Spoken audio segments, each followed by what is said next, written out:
Morning students, how are you all? अच्छे हैं सब?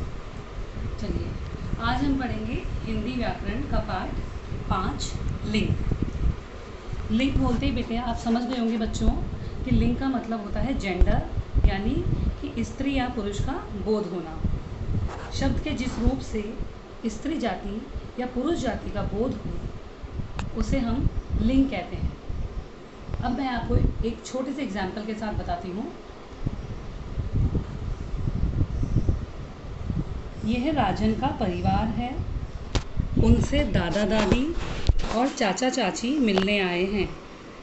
माता पिता और भाई बहन सभी बहुत प्रसन्न दिखाई दे रहे हैं।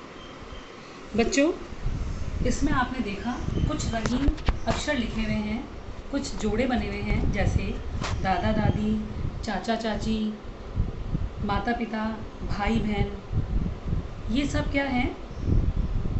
ये सब क्या जोड़े बने हुए हैं। और आप जैसे अब इन जोड़ों को हम अगर पढ़ें तो जो इन शब्दों में संज्ञा शब्द का प्रयोग किया गया है, जो स्त्री या पुरुष जाति का बोध करा रहे हैं या स्त्री या पुरुष जाति के बारे में हमें बता रहे हैं, यानी कि शब्द के जिस रूप से स्त्री या पुरुष जाति का बोध हो उसे हम लिंग कहते हैं। लिंग बदलने पर क्रिया का रूप भी बदल जाता है। जैसे भाई उपहार लाया, बहन ने राखी बांधी या बहन राखी लाई, यानी भाई तो उपहार लाया और बहन राखी लाई। क्रिया बदल गई। स्त्री के लिए हमने यूज़ किया है लाई और पुरुष के लिए हमने भाई के लिए यूज़ किया है लाया। अन्य उदाहरण जैसे राजा रानी, नाना नानी, लेखक लेखिका, शेर शेरनी आदि। लिंग के दो भेद होते हैं, पुल्लिंग, स्त्रीलिंग। पुल्लिंग मतलब जिन शब्दों से या जो शब्द हमें पुरुष जाति का बोध कराते हैं या पुरुष जाति के बारे में हमें बताते हैं उसे हम पुल्लिंग कहते हैं। जैसे शेर, हाथी, चाचा, ये सब क्या हैं? पुल्लिंग में आते हैं। और स्त्रीलिंग, स्त्रीलिंग में शेर का शेरनी, हाथी हथीनी, चाचा चाची, पिता माता, चूहा चूहिया। तो जिन शब्दों से हमें स्त्री जाति का ज्ञान हो या जो शब्द हमें स्त्री जाति का ज्ञान कराते हैं, बोध कराते हैं, उन्हें हम क्या कहते हैं? स्त्रीलिंग कहते हैं। अब अन्य उदाहरण मैं आपको बताऊं, जैसे पिता, नौकर, घोड़ा, स्टेशन, अखबार, पेड़, घर आदि। ये सब क्या हैं? पुल्लिंग है। ये पुल्लिंग शब्द है। जिन शब्दों के पीछे आ, पन, पा, अक तथा न आता हो वे पुल्लिंग शब्द होते हैं। जैसे लड़का, बचपन, बुढ़ापा, गायक, लेन देन आदि। ये सब क्या है? पुल्लिंग शब्द हैं। कुछ संज्ञा शब्द स्त्री पुरुष दोनों के लिए समान रूप से प्रयोग किए जाते हैं। जैसे राष्ट्रपति, प्रधानमंत्री, डॉक्टर, इंजीनियर, खिलाड़ी।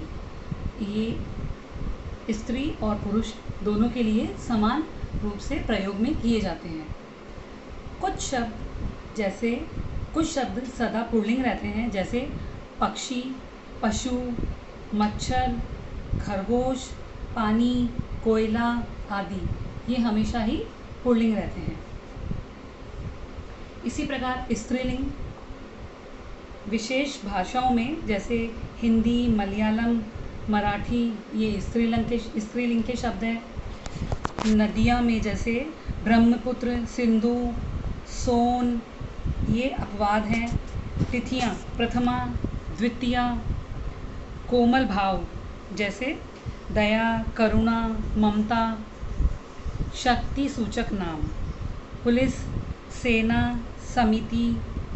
बोलियाँ हरियाणवी, भोजपुरी।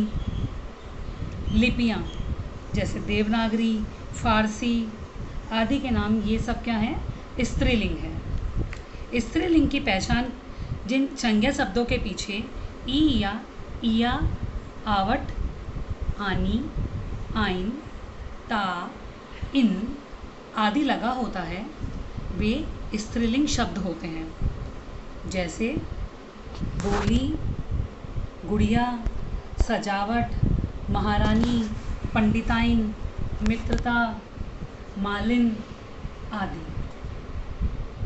प्राणियों के लिंग समझने व बताने में कठिनाई नहीं होती है, परंतु वस्तुओं के लिंग निर्धारण में कई बार कठिनाई होती है। उस समय व्याकरण की सहायता ली जाती है। कुछ शब्द सदा स्त्रीलिंग रहते हैं, जैसे मक्खी, कोयल, मछली, छिपकली आदि। ये हमेशा से ही स्त्रीलिंग रहते हैं। लिंग बदलने के कुछ नियम भी होते हैं, जैसे आ या ई लगाकर, जैसे सुत का सुता, छात्र का छात्रा, नर का नारी। कुछ शब्द इया या नी लगाकर बदले जाते हैं, जैसे डिब्बा, डिबिया, भील, भीलनी, बूढ़ा, गुड़िया। कुछ आइन या आनी लगाकर बदले जाते हैं, जैसे लाला, लालाइन, देवर, देवरानी। कुछ इका या इन लगाकर बदले जाते हैं, जैसे गायक का गायिका, पाठक का पाठिका। कुछ शब्द मति या वति लगाकर बदले जाते हैं, जैसे श्रीमान का श्रीमती, बलवान का बलवती। कुछ संज्ञा शब्द ऐसे होते हैं जो इन नियमों के अनुसार नहीं बदले जाते। लिंग बदलने पर वे पूरी तरह ही बदल जाते हैं, जैसे भाई का बहन, पिता, माता, विद्वान, विदुषी, बैल, गाय, ससुर, सास, साधु, साध्वी। ठीक है, तो आपको लिंग समझ में आया। यानी स्त्री और पुरुष जाति का बोध कराने वाले शब्दों को तो हम लिंग कहते हैं, और जिन शब्दों से हमें पुरुष जाति का बोध हो उसे हम पुल्लिंग कहते हैं, और जिन शब्दों से हमें स्त्री जाति का बोध हो उसे हम स्त्रीलिंग कहते हैं। तो आज आप अपने ये हिंदी व्याकरण की बुक में से पढ़ेंगे इस पाठ को।